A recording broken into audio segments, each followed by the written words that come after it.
Good evening, everyone. Very happy to welcome Putan tonight. It's making me lose track.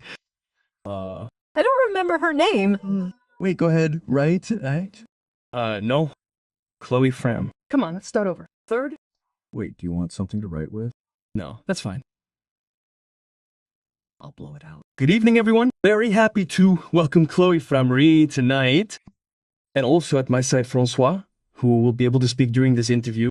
So I'm very happy to welcome you, Chloé, because it's the first time. Delighted for us. Yes, and I wanted us to talk a little bit about the Yellow Vest, knowing that you are fully invested in this story from the beginning in. And today, how do you interpret the thing about these yellow vests? How have things changed for you? Changed? They have changed. They have evolved in a sense. They have evolved exponentially with COVID, which was there to perhaps slow down the movement and which has amplified it as always. They want to block us, and in fact, they are developing us. Indeed, we are not wearing yellow vests at the moment, well, much less than before, but the spirit has remained very yellow and increasingly in.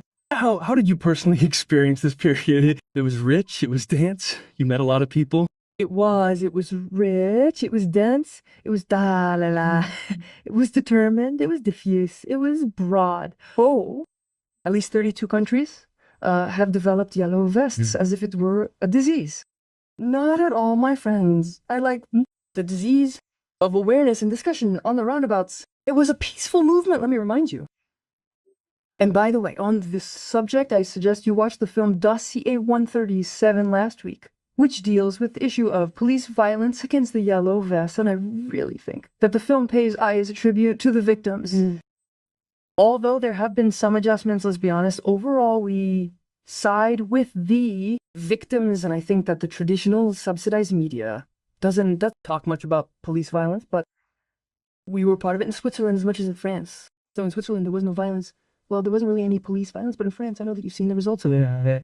Thinking of all our mutilated people, for example, with their eyes gouged out, and there are some who we have Bad memories of. So, in your opinion, do you think we might see this yellow vest issue resurface today, knowing that the pressure is increasing and that today we tend to provoke the common people a little, I would say, in their entrenchments? Do you think it could come back? While oppressors persist, so too will those who demand their rights and those who rise up against them. Yes. Because it is the first violence that engenders the second. I cover this topic in my book. As long as power abuses, there will be people who will rise up to stop the abuses. Yellow Vest, it is a brand like any other. It is a problem like any other. Oppressed people's oppressed. There have been people from all ages, from all times. That will obviously return, since we haven't finished suffering like the other. Yes. I was able to read in your place that you were particularly allergic to lies and yeah. So how do you? Yes, obviously, if we're here, we realize it's not false for François-Marie either? Yeah. So today for you, the lie is growing, but at the same time, the truth is taking the stairs, but it's moving forward. It's the hare and the tortoise. The hare left a long time ago, hasn't arrived yet. On the contrary, the turtle creeps along, and we are in complete disagreement. So we can expect something positive. Be careful, I don't advocate passivity or submission, Action at its level, on its scale, no need to be spectacular, but at least be minimally consistent. We remain in resistance and vigilance. And not let ourselves be defeated. How can you translate what's on the pediments of town halls? Freedom, equality, what impact can it have on you? But to summarize very quickly, freedom today. For me is a slogan like all the others. These people who advocate freedom call themselves Democrats and so on. But they do exactly the opposite. I think it's a maxim that comes from Freemasonry. By the way, brotherhood with freedom, equality, or knowing freedom. Equality or knowing freedom. Without a penny in your pocket, in fact.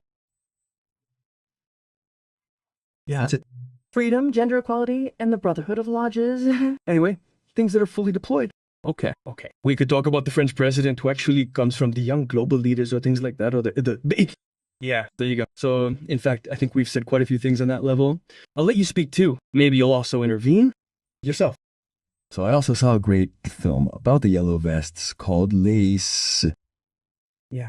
And there you have it. It's about the journey of a woman who works in a factory and gets involved in her husband's incomprehension until he understands himself. And that he finally goes and goes to join his wife at the police station. And I talked about it with a friend who was a yellow vest that I met in Castres, and who told me that she was a bit skeptical at first. And she said, no, the film really touched me. I found some things. I got validation from a yellow vest then. And, well, it makes me think this morning I started reading the speech on voluntary servitude by Etienne Labossy, or it's part of the first year curriculum. Oh, yeah. With Canuck and things like that. And there you have it. So I teach, and I know that the students, the young people, are able to understand a little bit what the issues are behind the things that are going on. And in fact, he wrote it between the ages of 16 and 18, it seems. And in particular, following a major revolt he had against the gabelle. The gabelle, if I'm not mistaken, is the tax on salt. That's it. Okay. Which happened around 1530, or maybe not. Maybe a little later, because he died young. There you have it, I'm getting ahead of myself. Yeah, roughly mid-16th century. And listening to you speak, I wasn't very involved with the Yellow Vests. I was quite involved with the Indignados. I really emphasized the importance of finance, and because I've been with NEF for a very long time, the Ethical Bank NEF. Yes. And I did everything to promote this idea of boycotting Gandhi's weapons. Okay. The salt tax, the Gandhi Salt March, it all started in India the day he took a handful of salt in his hand and said, never again will the Indian people pay tax on salt. And it's highly symbolic. It's you are the salt of the earth. Exactly. That's what gives flavor, knowledge, taste, and is necessary for intelligence. And so all this violence, that can start again, because today the tools of surveillance, prevention, we make an agent of all that. They are gigantic in the opposing camp, but the boycott, no one can do anything about that. So I really encourage people to change banks, to go to an ethical bank, to buy products that respect the earth, that respect people. Bioethical, to go to the markets even if they are not labeled. It does not matter. And to boycott everything that oppresses man and everything that is destroyed. Because what Etienne Labossy says and all that at Gandhi and many others among the nonviolent activists who have committed themselves and who have often collected, is that in fact we ourselves feed our masters by a way of consuming. Voting will never be enough. If at the same time we feed the financial powers that manipulate the people for whom we vote. There are still a lot of people who think they can change things by voting. Voting, if desired, requires participation. We urge candidates to unite. So, for me anyway, from the resistance, I speak for unity. I've done everything I can to do that, like many others, the deputies, the representatives. They're well aware of the resistance, but then you have to keep a close eye on them. Yes. That's it. And constantly, and especially us, we have to do the work in reality of not going to consume things in the means, changing banks, being in solidarity, consuming locally, and so on. And there things can change, because they can't ban that. They can't ban that, even if they try. It's their own enemy. In fact, enslavement is what they increasingly expect from us. It can be seen in all sectors of society. So today, we have to find our independence again. We need to be able to be autonomous without consuming the system itself, which has served us and is actually eating us up. For you too, I'll Just make a small distinction between voting in France and voting in Switzerland, because they don't mean the same thing at all. Switzerland has two kinds of votes, elections and referendums. In your country, there's only election, or rather selection in this case. Yes. In our country, we can sometimes vote on laws. Of course, there is fraud. Of course, there are arrangements. Well, there is media propaganda and so on. But there is still this direct voting on laws that you don't have in France, that we don't have in France. So I continue to vote despite the fraud. I vote digitally. Rather than electing, because when it comes to electing, we know that the selection is done upstream, it's done well before the candidates are elected. I experienced it during two political experiences for the young people's and Swiss parliaments. I saw all the obstacles, all the censorship and so on, the sabotage. Consequently, if successful, candidates will already be pre-selected. So in this case, I don't think it's a good idea at that level. What about the last vote? In Switzerland, the last vote on digital identity. I've talked about it a lot in 3 minutes. I won't be able to explain it. There are at least 9 gray areas. There's suggest fraud, a voting fraud. Duh. It's not electoral fraud since we have 10 people, but voting fraud. Yes. Yeah. You feel that way. Oh, but I more than felt it. I showed it and I proved it. Okay. And how do people perceive it then? So I don't follow people, so I don't know how people, people who are a bit like us, that is to say, alert to what's happening, who ask questions and try to find answers. Well, he sees that in Switzerland we have major biases that prevent us from truly expressing our will and having a decision or an impact on public decisions. So it's not Swiss franc notes or dictators' notes that they put in Switzerland. You mean notes? No, I was talking about votes there. No, I mean votes. Notes? Yeah.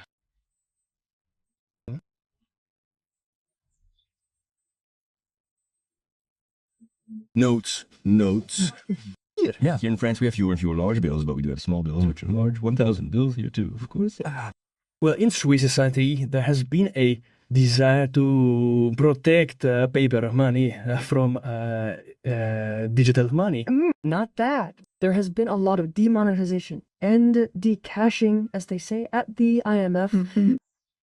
There have been attempts to abolish cash, particularly in many restaurants and places of entertainment. They are increasingly moving towards abolishing the use of coins and bills. But there is a law in Geneva that was passed on October 3, very recently, to require restaurants, hotels, and places of entertainment to accept cash.